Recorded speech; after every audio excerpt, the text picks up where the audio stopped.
What happens when the only thing standing between manicured green perfection and total corporate rot is one man, a rusty wrench, and a debt due in rust and blood? Today, we uncover the hidden war waged on the quietest stretch of land in the country, starting with Leo's perfect morning. The first light never touched the greens without Leo touching them first. He didn't just maintain the grass, he breathed life into it. The air was cool, smelling of damp soil and industrial lubricant. This was his cathedral. His hands, thick and scarred, rested on the controls of the Toro 580D. Old Faithful. It wasn't just a machine. It was the precision heart of this entire operation. The sound of its diesel engine was the only sound of honesty for miles. Leo knew every cough, every rattle. He could feel the quality of the cut through the vibration in his spine. But even the Toro was vibrating with worry lately. Leo knew the truth of perfection. It's terrifyingly expensive. It required specific blades, specialized seed, and above all, time. Time the new owner, Sterling, didn't understand. Sterling arrived 3 weeks ago in a polished black sedan that looked utterly out of place against the dew-soaked grass. He didn't see greens. He saw line items. "Leo," Sterling had said, his voice as sterile as a spreadsheet, "we are eliminating the premium fertilizer line. And the parts budget for that old tractor of yours. Half." Leo had felt the cold dread. He looked Sterling dead in the eye. "Sir, the Toro 580D is not a tractor. It is a critical precision tool. If we cut those budgets, we don't save money. We kill the course, slowly, and the repairs won't be cheap. They'll be catastrophic." Sterling just smiled. A sharp, terrible smile. "Manage it, Leo. That's why you're here. Cut costs or cut ties." Leo stood alone now, the low sun hitting the dew. He ran his hand over the Toro's hood. "Manage it? How do you manage a ticking clock when the bomb is already installed?" The meeting room smelled of stale coffee and impending doom. Sterling stood before the small maintenance crew, backlit by a screen showing graphs that spiraled downward, a trajectory he blamed entirely on inefficiency. Leo leaned against the far wall, his hands tucked into the pockets of his worn work pants, trying to anchor himself against the coming storm. He knew this wasn't about cost-cutting anymore. It was about humiliation. Sterling clapped his hands once, the sound sharp and entirely artificial. "Gentlemen, the Toro situation has escalated beyond simple budgetary adjustments." He paused, letting the silence hang heavy, savoring the control. "The 580D requires major hydraulic overhaul, a proper fix. $75,000, unacceptable."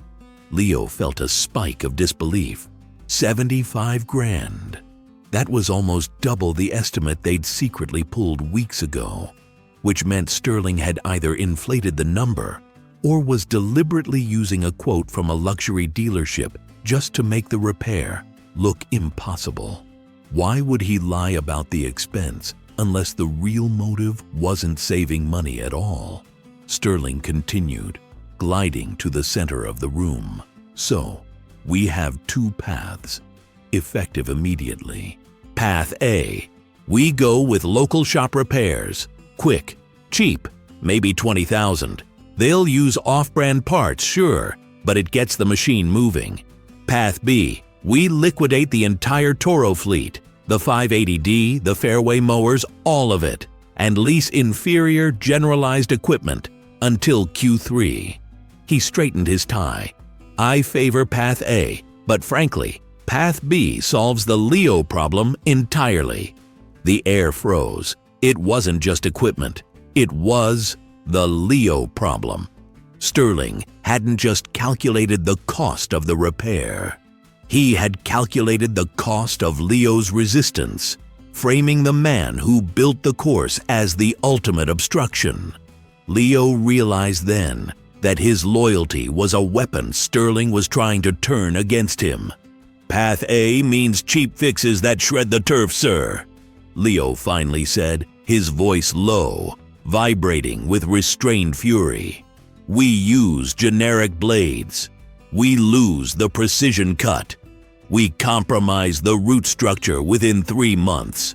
This course is known for the fastest greens west of the Mississippi. That reputation goes with the equipment." Sterling merely shrugged, a gesture of profound dismissal. "Reputation is intangible, Leo. Cash flow is real. Choose. Choose." This wasn't a choice. It was a slow death sentence for the turf, or a fast, humiliating one. Leo looked at the crew members, their eyes flickering with panic and helplessness. But he caught Mike, the oldest mechanic, subtly tapping a rhythm on the table. A rhythm Leo hadn't heard since the last contentious ownership change nearly 20 years ago. It was a signal, a reminder of a contingency plan they thought they'd never need. Leo didn't choose. He just walked out, the sound of Sterling's satisfied drone fading behind him. He headed straight for the maintenance shed, the metallic smell of oil and grass clippings a comforting contrast to Sterling's sterile office. The 580D sat silently, a behemoth of green and yellow steel, waiting. It wasn't just a machine. It was the physical embodiment of 2 decades of painstaking labor. Every blade adjustment, every calibration was Leo's signature etched into the land. He remembered ordering the 580D back in '04, arguing with the previous sensible owner for 3 months to justify the massive investment. That owner, Mr. Harrison, had understood that quality wasn't a splurge. It was the foundation of the business. Sterling, however, saw the foundation only as dirt that needed paving. What if Sterling didn't actually want the course to thrive, but rather for it to fail just enough to justify selling the land to developers? This wasn't just financial folly. It was sacrilege. Sterling was ordering a hack job on a precision instrument. Using cheap hydraulic fluid in the Toro was like putting sand into a Swiss watch. It would run, briefly, but the internal friction would guarantee total failure, perhaps even seizing the engine during a critical tournament preparation.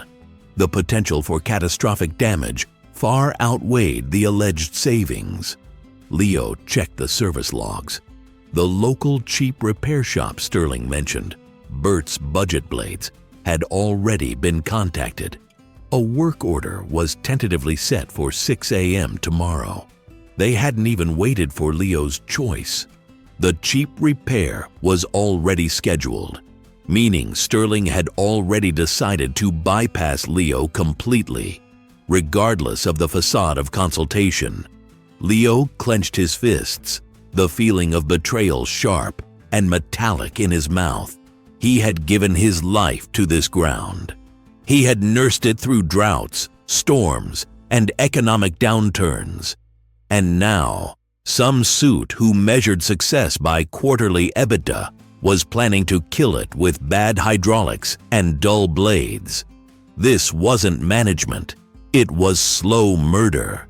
He thought of the feel of the course under the 580D's rollers, the vibration that told him exactly what the subsoil moisture was doing, the specific acoustic hum that signaled perfectly balanced cutting units.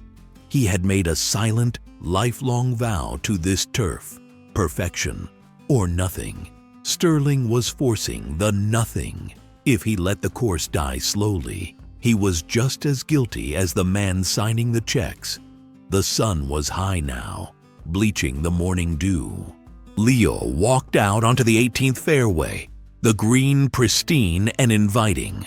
But he saw the future already: patchy, slow, rutted, struggling. He imagined the members complaining, the reputation collapsing.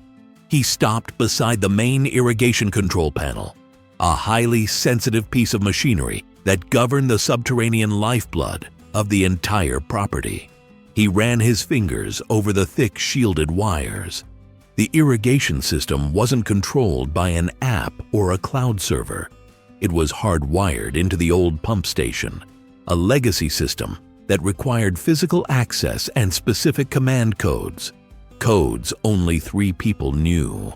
2 of those people were retired or dead. Leo realized the entire course's ability to survive the next week rested entirely on his silence. The choice wasn't Path A or Path B. The choice was resistance or compliance.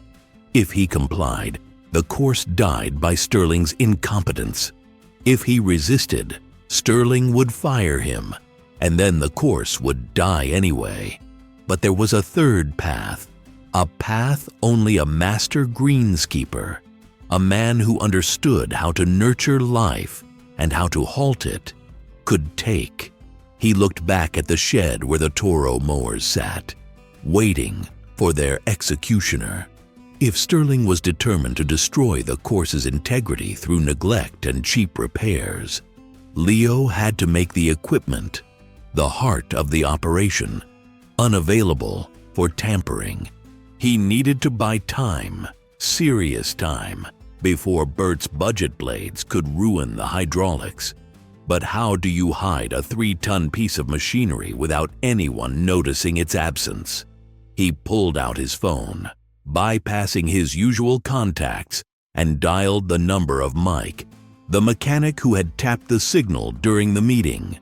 "It's on," Leo murmured into the phone, using a code word that referred to the emergency contingency plan they had jokingly devised years ago. Operation Phoenix. "We need to move the hardware before dawn." Mike didn't ask what hardware or where. He only said, "The old quarry route?" The quarry route, a forgotten, overgrown service road used only for delivering rock salt decades ago, which emptied out onto County Road 12, far from any security camera. This wasn't just a spontaneous reaction. This was a well-oiled, albeit ancient conspiracy waiting for the right moment. Leo walked past the 580D again. He noticed something he hadn't seen before. A small, almost invisible GPS tracker adhered magnetically beneath the operator's seat, clumsily placed. Sterling hadn't just cut budgets. He was actively tracking the assets. The equipment wasn't just property. It was evidence. Leo carefully peeled off the tracker, dropping it into a tin can full of metal filings. That solved the immediate surveillance problem, but it confirmed Sterling's paranoia. If Sterling thought Leo was going to steal the machine, what could Leo do that would truly cripple the operation without technically being theft? He needed to make the equipment useless to Sterling without removing it from the property. He looked up at the deep blue sky, calculating the weather patterns. Tomorrow was forecast to be hot and dry. Critical irrigation would be needed by midday. He thought back to the central pump controls and the specific wiring harness that fed power to the main valve manifold. A deliberate surgical short circuit there wouldn't look like sabotage. It would look like old, failing equipment, justifying the very budget Sterling had cut. The decision crystallized. He wouldn't physically remove the mowers. That was theft. He would remove the ability to use them effectively and simultaneously cripple the irrigation, forcing Sterling to choose between fixing the course and thus restoring the budgets, or letting it entirely die. It was a massive gamble, risking his career and possibly criminal charges. But the real question wasn't about the risk to Leo, but about the risk to the entire ecosystem he was sworn to protect.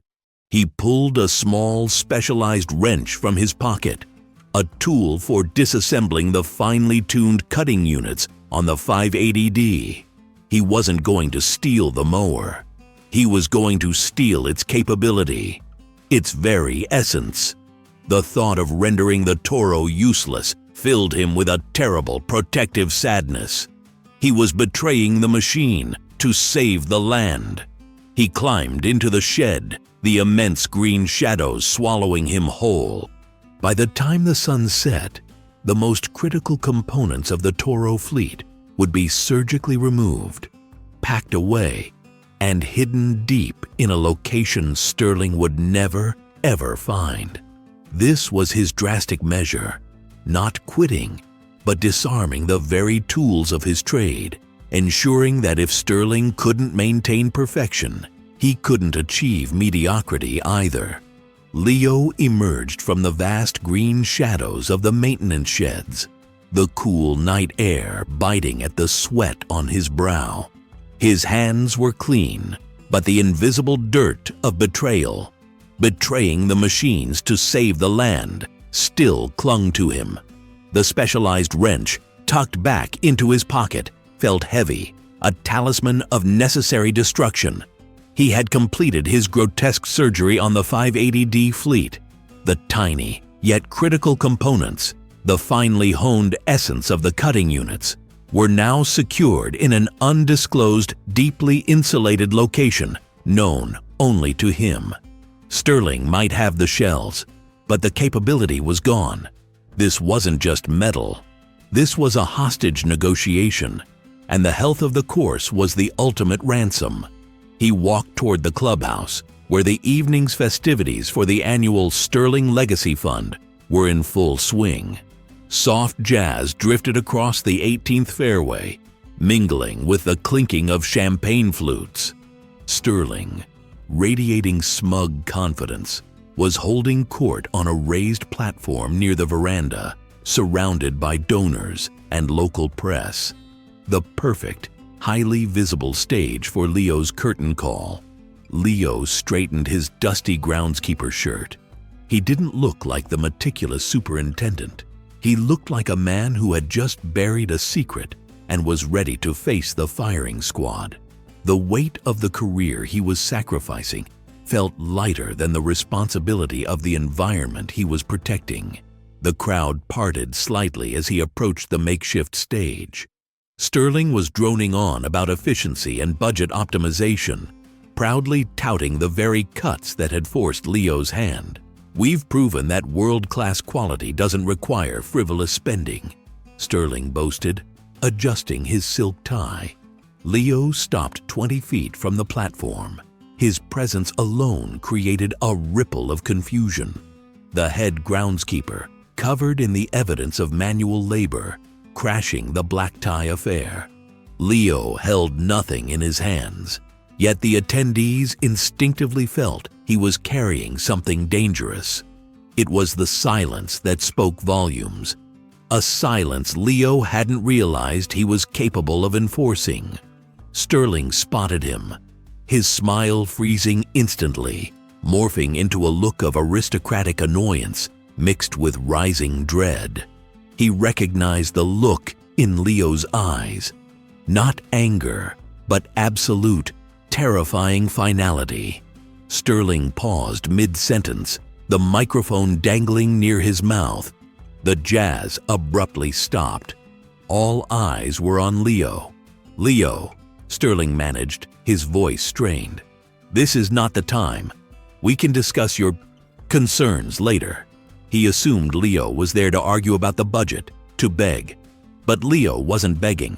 He had gone far past the point of negotiation. He was there to announce the checkmate. Leo took one more step, his work boots grinding lightly on the polished stone of the patio. He looked past Sterling, out toward the pristine, yet now threatened, landscape. He spoke clearly, his voice carrying the unusual resonance of someone who knew they were about to destroy everything they had built. "No, Mr. Sterling," Leo said, interrupting the most powerful man in the room. "We can't discuss this later. The discussion is over. The course is dying, and you are the disease." The crowd gasped. A high society affront of the highest order. Sterling's face flushed crimson.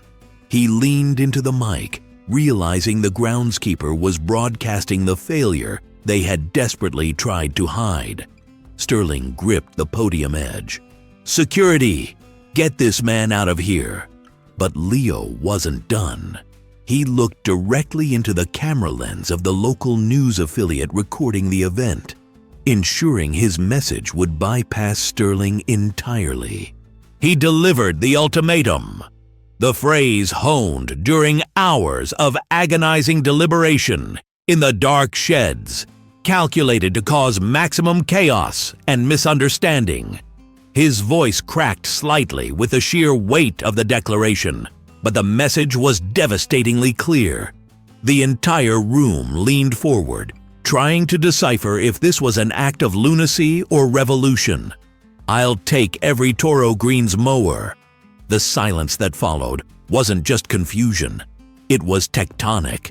Sterling went from crimson rage to ashen white in a fraction of a second. "I'll take." Sterling's mind, accustomed to high-stakes finance and corporate espionage, interpreted the declaration not as a poetic claim over their functionality, but as an immediate physical threat of grand larceny. He imagined Leo having a crew waiting in black vans, poised to roll the multi-million-dollar fleet right off the property. The literal interpretation was exactly what Leo needed. It was a lie built on the foundation of a truth too complex for Sterling to grasp. Sterling screamed, not into the microphone, but hoarsely, toward the periphery of the crowd. "Code Red! I repeat, Code Red! The equipment is compromised. Stop him! He's stealing the mowers!" The abrupt, panicked escalation shattered the formality of the event. Donors recoiled, scattering their appetizers. Waiters froze. In the distance, the muffled sound of running feet, heavy and organized, grew rapidly louder. Leo stood perfectly still, a lone, fixed point in the ensuing storm. He had expected the panic, but the intensity of the Code Red protocol suggested Sterling had deeper, hidden anxieties about asset security. 3 uniformed security guards, massive men built for deterrence rather than finesse, burst onto the patio, immediately zeroing in on Leo. They moved fast, their movements trained and aggressive. This was no gentle escort. This was an apprehension. Sterling pointed a shaking finger at Leo. He admitted it. He said he'd take them. He's responsible for the missing parts. This added a new layer of complexity. Sterling immediately understood the damage was done, even if he misinterpreted the method. This confrontation wasn't just about the mowers. It was about the immediate exposure of Sterling's managerial incompetence. Leo raised his hands slightly, palms open, a gesture of non-resistance. He wasn't resisting arrest. He was facilitating the public spectacle. He had no mowers on his person, no weapons, only the specialized wrench hidden deep in his pocket, the only physical proof of the night's work. The lead guard hesitated, seeing Leo's calm demeanor clash violently with the hysterical demands of the owner. The guard looked at Leo, then at Sterling, wondering which man was truly dangerous. The standoff was highly visible, exactly as planned. 2 guards flanked Leo, but hadn't yet touched him. Leo took the opportunity to speak one last time, addressing the horrified onlookers. "I didn't steal the machines, ladies and gentlemen," he said, his voice surprisingly soft but piercing the electric tension. "I took their ability to destroy. They are shells now. He can't cut the greens tomorrow." This final clarity added necessary context, but it was too late to diffuse the panic. Theft was simple. Environmental sabotage was complex. Sterling's narrative of grand larceny had already taken root. The realization that the $50,000 charity event might be unfolding on the last perfectly cut fairway was beginning to sink into the minds of the elite donors. Sterling lunged toward the guards, nearly tripping over the podium wires. "Don't listen to his madness. He's a saboteur." Lock him up." Leo simply watched the unfolding chaos he had engineered. He wasn't afraid of the handcuffs. He was waiting for the phone call Sterling would receive in the morning when the maintenance crew realized the impossibility of their job. His dramatic exit was merely the trailer. The real crisis would begin at dawn. Leo's greatest fear was not the jail cell, but the quiet failure of his act to protect the land. The head guard, making a split-second executive decision based on the financial value of the property and the owner's obvious distress, grabbed Leo's arm. The click of the zip-tie cuffs was sharp and final. Leo didn't flinch. He looked over the guard's shoulder, meeting Sterling's gaze across the crowded, silent patio. There was no rage in Leo's eyes, only profound, terrible sadness. The sadness of a man forced to burn down his own village to save the surrounding forest. The confrontation was over, but the war for the Greens had just begun, and Leo had willingly become the first casualty. As he was pulled away, the crowd parted, maintaining a respectful, horrified distance.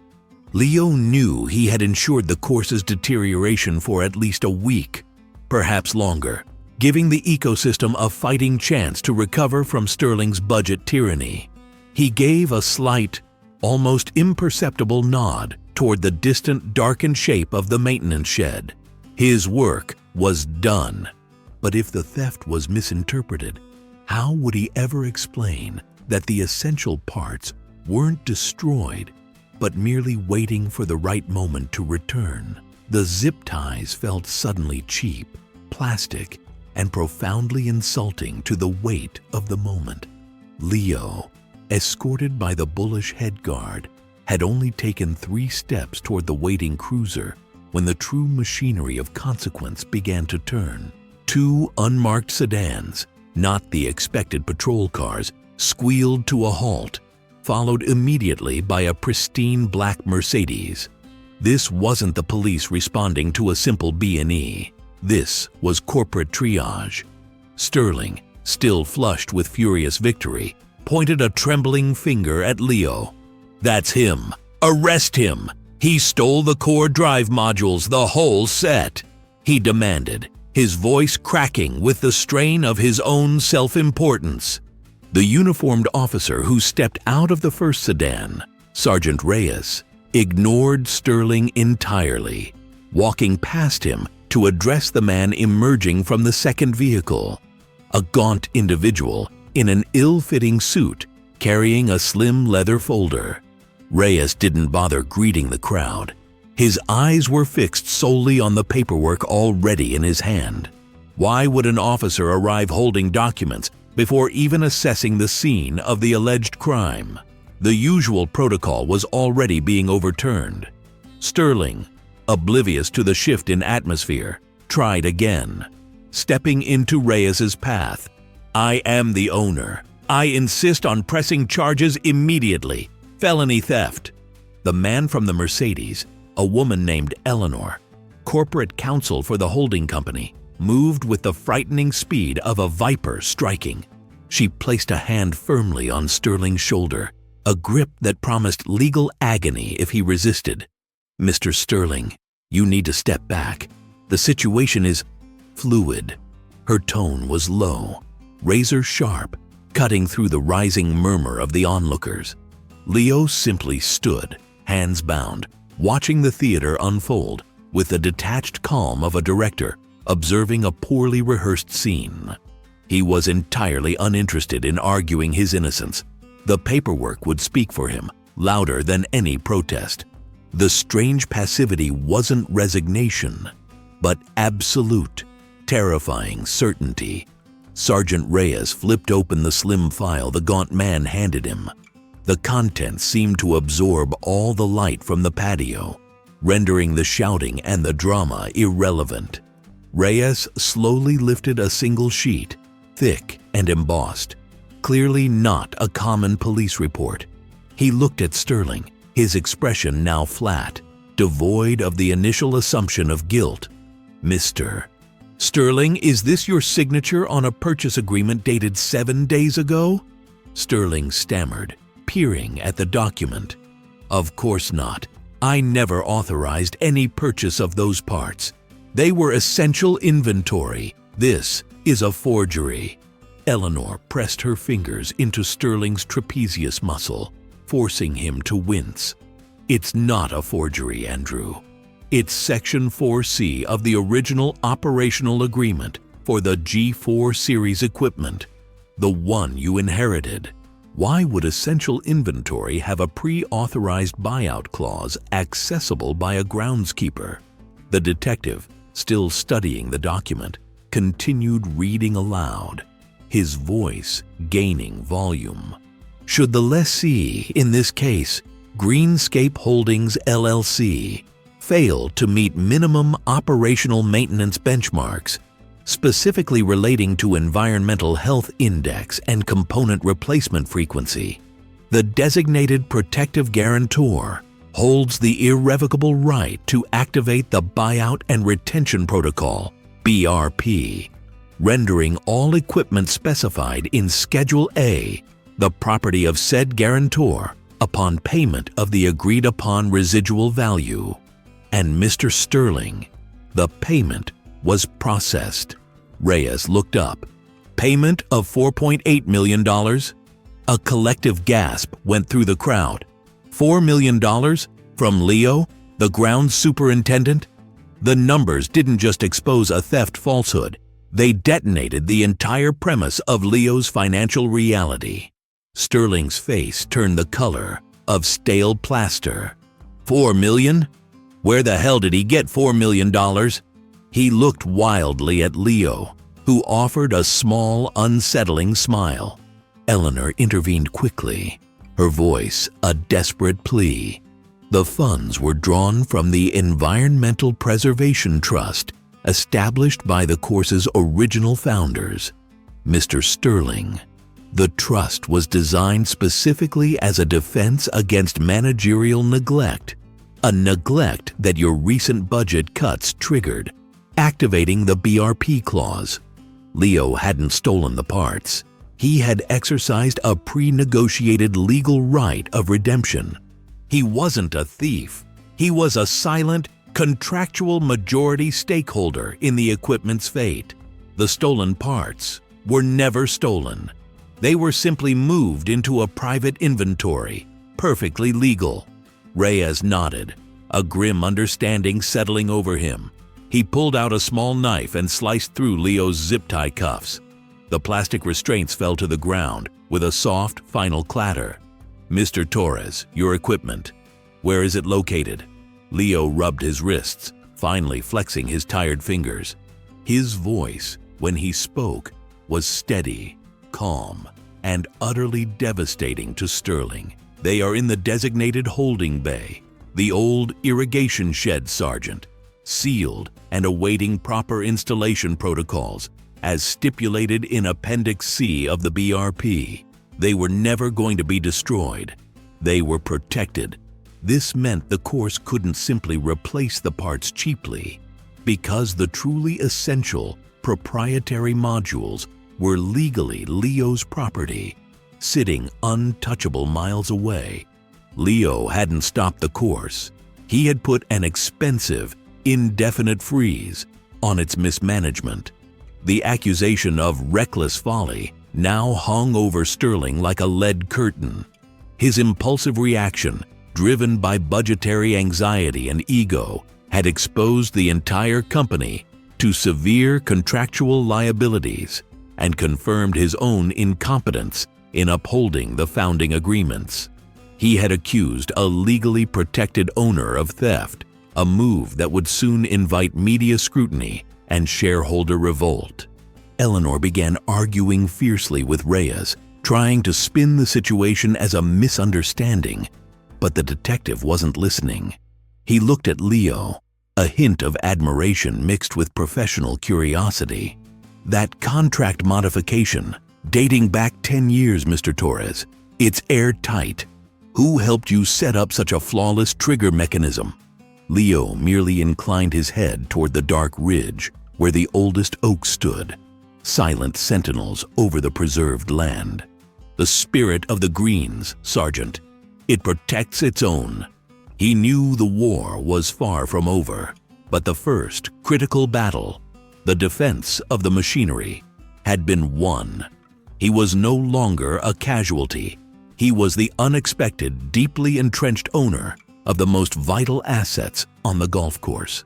Sterling wasn't just losing the argument. He was losing the right to manage the future of the entire operation.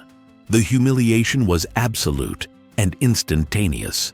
Sterling's desperate attempts at damage control only amplified the fury of the shareholders and the disgust of the membership.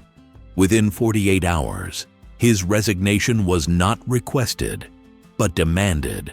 A panicked scramble by the board, eager to mitigate the looming financial and reputational collapse. He left the grounds under the harsh glare of media lights, his face pale and ruined. The careless owner who sacrificed integrity for profit. Leo's quiet wisdom, 10 years in the making, was completely vindicated. He did not seek the CEO's chair. His victory was never about power, but about guardianship. By exercising his contractual ownership over the critical maintenance fleet, he forced a legal restructuring, granting the revitalized club membership autonomy, but only under one condition: the creation of the position of head steward. Leo filled that role. Endowed with unassailable veto power over any decision affecting the ecological health of the green, Leo effectively became the ultimate authority on the course, securing its future not through corporate mergers, but through the spirit of its deep roots. The man who cared for the soil now protected the soul. He remained in his small shack, still rising before the sun, his hands still dirty. But the fate of the entire operation rested securely in his experienced, careful hands. The green was finally safe, protected by the man who loved it best, proving that true ownership is not about title deeds, but about devotion. The man who watched the roots ultimately commanded the canopy. Thank you for watching. If Leo's story of quiet resilience resonated with you, please like this video, share it, and subscribe to our channel for more tales where the underdog defends the sacred space.